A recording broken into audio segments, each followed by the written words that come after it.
Well, Chris Popper joined here by Kim Swan, and we're at La Rochelle, which is the summer home here for the Bar Harbor Historical Society.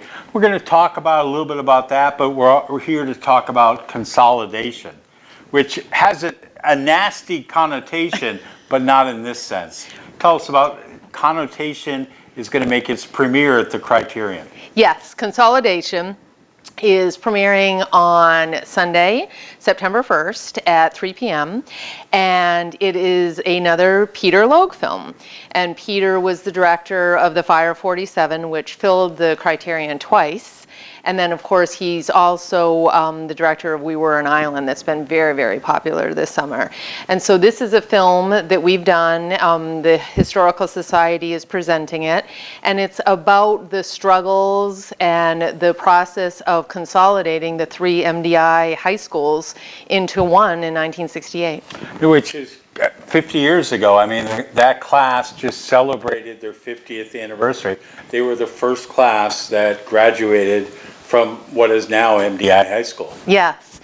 Yeah, and it's funny because you wonder, and there are current high school kids in the film, and of course a lot of people that were in the carryover classes, and it's really interesting how different people's thoughts about the consolidation, whether it's new to them, they didn't even realize there had been separate high schools, or it's somebody that lived through it. And so the three high schools were Bar Harbor, Southwest Harbor, Pematic was Southwest and Tremont, and then Mount Desert. Okay. So all of those three combined, and you know, I mean, you look and you think about today's environment where people talking about, do we need all these middle schools and elementary schools? But this was really a big deal to bring everything together under one roof. It was a huge deal, and people are going to just love seeing in the film the different things that had to happen and which communities were, you know, wanted it more, and some communities didn't want it at all, because there's so much pride on this island, and there's so much back then, so much individual pride, and they were basketball rivals right on the island. So there was a lot that had to be overcome. And sports played a huge role in the success of the consolidation, of making it all into one school. It was, I think at first, it was the reason for a lot of the resistance, because they had their own teams. They were very proud, you know, that was the rival over there. But there's a beautiful quote in the film that I'll leave, you'll have to see it to see who says it, but he says, in many ways, basketball and sports are what kept the high schools apart, but in the end, it's what brought them together. It's a really powerful thing. Yeah, well, I know who said that. You've got just a success here. Now, why is the Historical Society involved in the production of this? So when Peter came to us in 2017 about the Fire of 47, and we ended up saying, you know, we'll make this movie to save the Historical Society some money. That's why I ended up being the executive producer, which I wasn't sure what that was at the time, but I figured it out pretty quickly.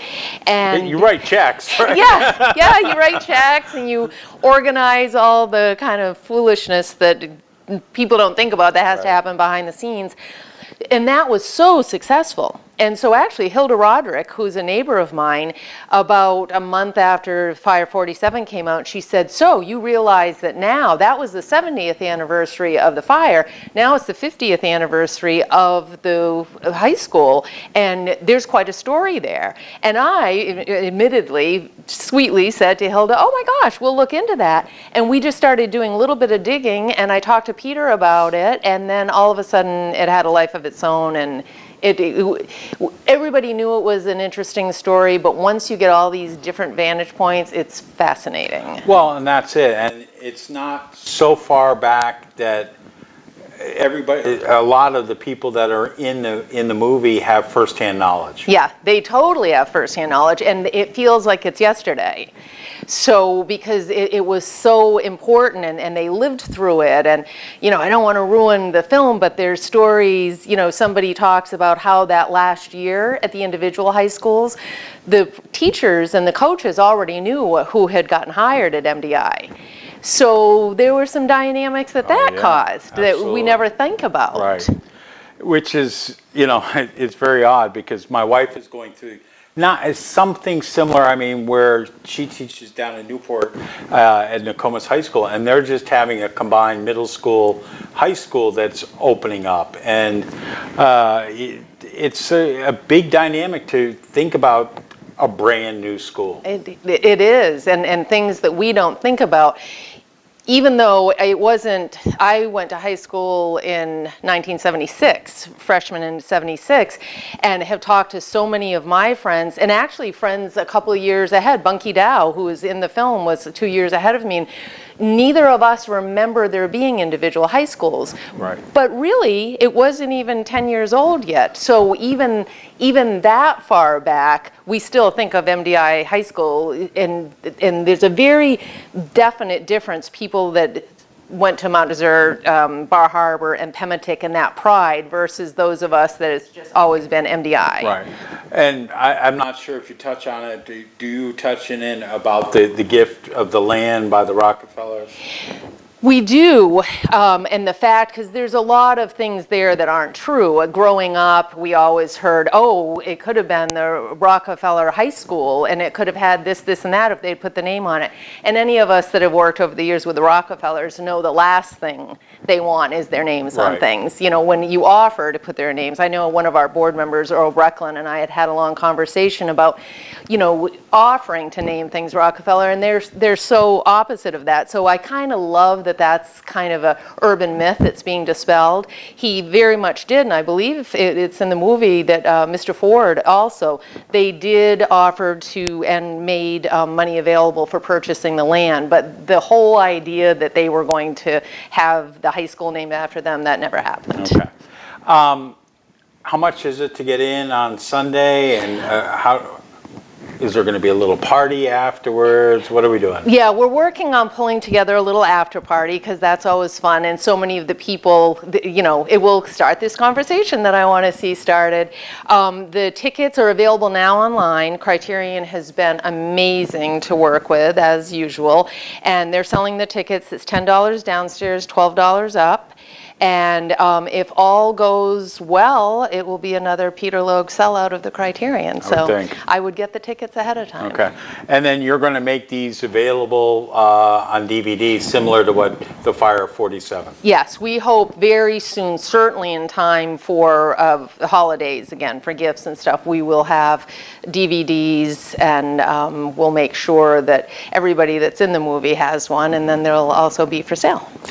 So we're sitting here at La Rochelle. I was here opening night. Tell us about what's happening if you haven't had an opportunity to come in and explore the designer showcase. You need to. And give us a little bit of who, what, where. It's been amazing. We opened, you were here for the opening party on July 12th. We opened on July 13th and had a ton of people come through. Over 1,000 people have visited already, and people are shocked. They love it. They go back and they tell people, they come again. And usually the Bar Harbor Designer Show House, this is the third one we've done. First one for Jackson Lab, second one for the Historical Society, and now this one. Usually they last 3 to 5 weeks. This one we just finished. Sunday was the end of our 6th week, and we have 6 more weeks to go. So there's no excuse this year about not having time to come. And you know, it's $20, 100% of it goes to the Historical Society because there's still a big loan to pay off to purchase this. And the designers they just did the most gorgeous job. They're all telling me they're getting calls from people asking questions about things in their room. So it's been good for them. And you know, we tell everybody, come through, see all the work. We're sitting in Brett Johnson's room right now from Main Street Design in Portland. This is one of the favorites. And then they can go out on the deck and just sit out there and hang out. So, which is amazing. I'm watching, it's low tide. I'm seeing all the cars on the bar and wondering who's going to stick out there. And if I'm down here, I need their picture. And this is the perfect place to watch somebody get stuck. So there's a lot of fun to be had. All right. All right. The website is, for the Bar Harbor Historical Society, is Bar Harbor Historical Okay. But for tickets for the show house are available at the door. No need to buy ahead, and it's criteriontheatre.org for tickets for Consolidation. All right. Consolidation this Sunday, 3 o'clock? 3 p.m. 3 p.m. Get your tickets early. It's going to be sold out. And then look for the DVDs coming very soon. Kim, thanks very much. Thanks, Chris. Thanks for watching. Check out all the other videos we have on the WDEA YouTube channel.